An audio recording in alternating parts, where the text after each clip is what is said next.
तो दोस्तों आप सभी का स्वागत है एनीमे की इस दुनिया में। तो इस एपिसोड के स्टार्टिंग में एनोस ओरेकल से कहता है कि अब मैंने तुम्हारी सभी झूठी बातों में से पर्दा उठा दिया है, जिस पर ओरेकल कहता है कि मैंने कोई झूठ नहीं बोला था, ये तुमने जबरदस्ती ऐसा किया है और इसके लिए तुमको सजा मिलेगी। आज तुम्हारी काउंटी रॉयल कैपिटल में सब कुछ तबाह होने वाला है। तभी एनोस गॉडेस ऑफ सिलेक्शन अर्केना से पूछता है कि क्या तुम सच में मिड हेज देश को खत्म करना चाहती हो या फिर तुम उसे बचाना चाहती हो, क्योंकि तुम्हें देखकर तो ऐसा नहीं लगता कि तुम्हें तबाही पसंद होगी। उसी वक्त ओरेकल बीच में कुछ बोलने ही वाला होता है कि तभी एनोस उसे दीवार में झड़कर बीच में ना बोल एरकना से जवाब मांगता है और वो कहता है कि अगर तुम तबाही नहीं चाहती हो तो मैं तुम्हें बचा लूंगा, जिसके जवाब में एरकना कहती है कि मैं किसी को भी मारना नहीं चाहती हूँ। तभी सीन शिफ्ट होकर एरकना के ऊपर आता है, जो कि अब एक दूसरी जगह पर थी। फिर उसी वक्त एक आदमी आकर उस पर स्वॉर्ड से अटैक कर देता है,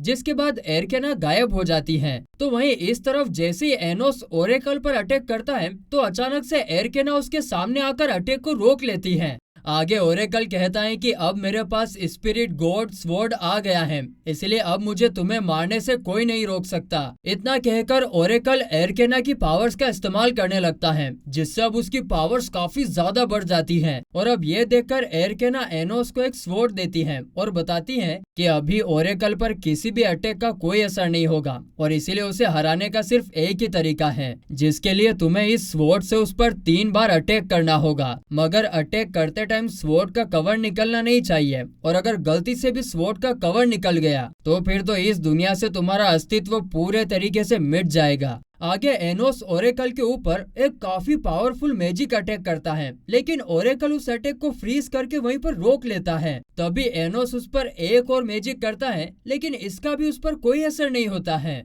इसके बाद ओरेकल वहाँ के लोगों को सेक्रीफाइस करके एक खतरनाक अटैक करने जा रहा था, जिस पर एरकेना उसे रोकने की कोशिश भी करती है, मगर वो उसकी एक नहीं सुनता है। फिर जब वो एनोस पर अटैक करता है तो एक चुटकी में एनोस का दिल उसकी बॉडी से बाहर निकालकर उसे नीचे फेंक देता है और फिर वो पीछे मुड़कर एरकेना से कहता है कि अब मैं जीत गया हूँ। मगर तभी पीछे से एनोस कहता है कि तुम सच में एक काफी बड़े बेवकूफ हो। उसके इतना कहती ओरेकल ने जो दिल पकड़ा हुआ था वो उसी स्वॉर्ड में ट्रांसफॉर्म हो जाता है, जो कि एरकेना ने एनोस को दिया था और उसका कवर निकालने से मना किया था। लेकिन यहाँ पर तो अब ओरेकल ने उसका कवर निकाल दिया था, जिस पर फिर एनोस कहता है कि अब तुम्हारा अस्तित्व इस दुनिया से हमेशा के लिए मिट जाने वाला है। और ये सुनते ही ओरेकल उस स्वॉर्ड को दूर फेंक देता है और जोर जोर से चिल्लाने लगता है। अब ये देखकर एनोस एरकेना से कहता है कि जरा उसे नीचे आकर समझाओ, जिस पर एरकेना बताती है कि अरे रुको रुको, तुम्हें कुछ होने वाला नहीं है, क्योंकि ये असली स्वॉर्ड नहीं है। तभी एनोस कहता है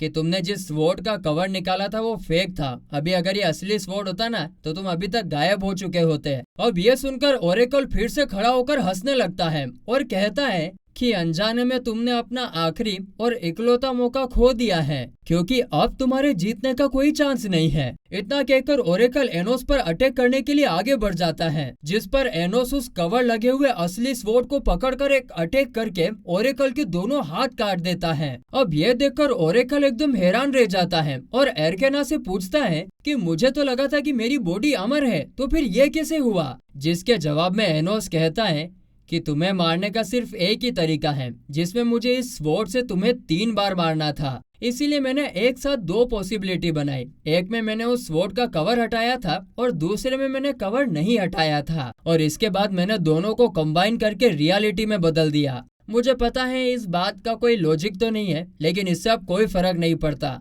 इतना कहकर एनोस उस पर मैजिक करके उसकी आंखों के सामने डरावने हाथ से चलाने लगता है और इससे तो वो दर्द और दुख के मारे चिल्लाने लगता है। ये देखकर एरकेना ओरेकल से उसका रिंग छीन लेती है और फिर वो आगे एनोस को बताती है कि मैं अपना डिवाइन नेम भूल गई हूँ। बाकी सभी सिलेक्शन गॉड्स अपनी इच्छा से सिलेक्शन करके गॉड बने थे, लेकिन मैं अपने गॉड बनने से पहले का नाम भूल गई हूँ और मुझे बस इतना याद है कि मुझे सिर्फ शांति चाहिए थी। लेकिन हम गॉड्स के पास सोल नहीं होती है और ना ही कोई फीलिंग होती है, और इसीलिए मुझे लगता है कि मैंने अपने डिवाइन नेम के बदले में एक सोल हासिल किया है। सोल मिलने के बाद मैंने काफी सारी लोगों की जान भी बचाई और फिर ऐसे ही एक दिन मुझे एक बाप और बेटी भी मिले। उसकी बेटी वॉर के बीच में मर गई थी और उसे गॉड बनने के लिए सिलेक्ट भी किया गया था, मगर आखिरी पल में उसकी बेटी कहती है कि गॉड बनने से अच्छा वो अपने पापा के साथ रहना पसंद करेगी। और ये सुनकर फिर उसके पापा काफी ज्यादा गुस्सा हो गए और अपनी बेटी के मौत का जस्टिस मांगने लगे।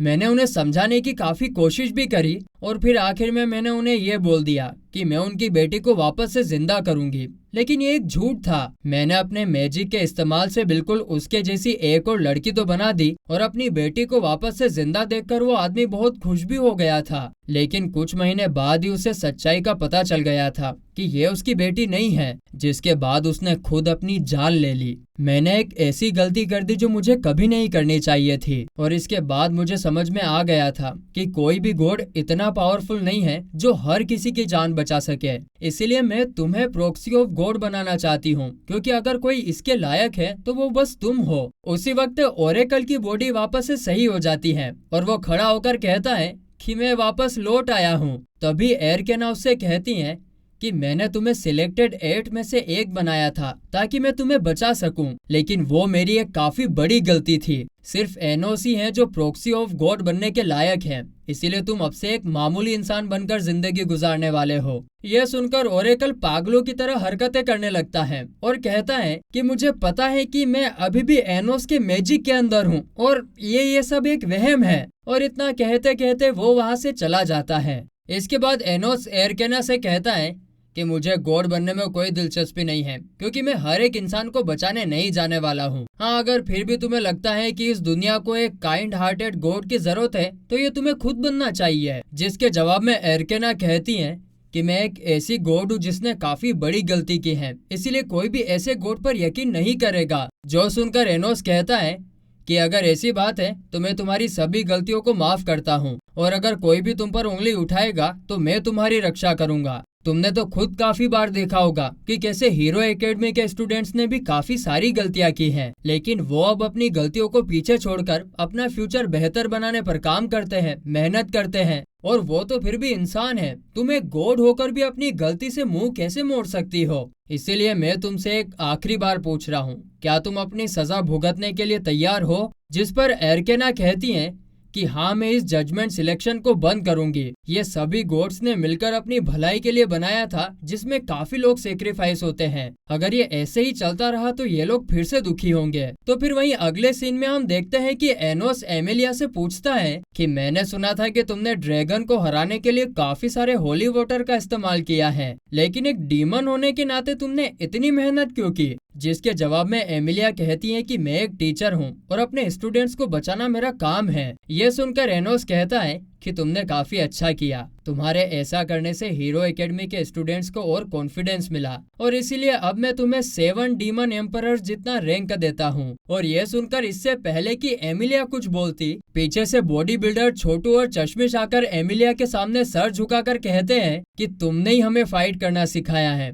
अगर हम अकेले होते तो हमारे अंदर ड्रैगन का सामना करने की हिम्मत बिल्कुल नहीं होती और तुम्हारे बिना तो हम वापस से छिछोरे बन जाएंगे। अब ये सुनकर एमिलिया एनोस से रिक्वेस्ट करते हुए कहती हैं कि मैं 7 डीमन के सेम रैंक होने के काबिल नहीं हूँ, इसलिए प्लीज मुझे कोई ऐसा पोजीशन दीजिए जो मेरे काबिल हो, और तो और प्लीज मुझे इन बच्चों को पढ़ाने का एक और मौका दीजिए। तभी एकेडमी का हेड मास्टर आकर एमिलिया पर चिल्लाने लगता है और कहता है कि दुश्मन देश के किंग के सामने सर झुकाने के लिए मैं तुम्हें जेल में डाल दूंगा, क्योंकि अभी मैं इस देश का किंग हूँ। अभी तो पूरी रॉयल फैमिली तबाह हो चुकी है, इसलिए किंग बनने का हक तो सिर्फ मुझे है। यह देखकर एनोस हंसते हुए कहता है कि मुझे तुम पर तरस आ रहा है। और तभी पीछे से कुछ गार्ड्स आकर हेडमास्टर को बंदी बना लेते हैं, जिसके बाद एरकेना उसके सामने आकर कहती है कि तुम्हें ओरेकल के प्लान के बारे में सब कुछ पहले से ही पता था और तुम ही उसे किंग के सामने लेकर गए थे, है ना? साथ ही ड्रैगन्स को आजाद करने में भी तुम्हारा ही हाथ था। ये सब तुमने इसीलिए किया ताकि तुम नेक्स्ट किंग बन सको। इसके बाद गार्ड्स उसे लेकर वहाँ से चले जाते हैं आगे एनोस एमिलिया से कहता है कि जैसा कि तुमने अभी देख लिया होगा कि अब हेडमास्टर की जगह खाली हो चुकी है, इसलिए मैं तुम्हें हीरो एकेडमी का हेडमास्टर बनाता हूँ। और यह सुनकर एमिलिया बहुत खुश हो जाती है। तो वहीं अगले सीन में एनोस मीशा और साशा के साथ अपने घर पर लौटता है, जहाँ पर वो अपने साथ इस बार एरकेना को भी लेकर आया था। और अब जब एनोस के मॉम डैड उसके साथ एक और लड़की को देखते हैं तो दोनों बिल्कुल के बिल्कुल शॉक ही रह जाते हैं। और बस इसी के साथ ये एपिसोड यहीं पर खत्म होता है।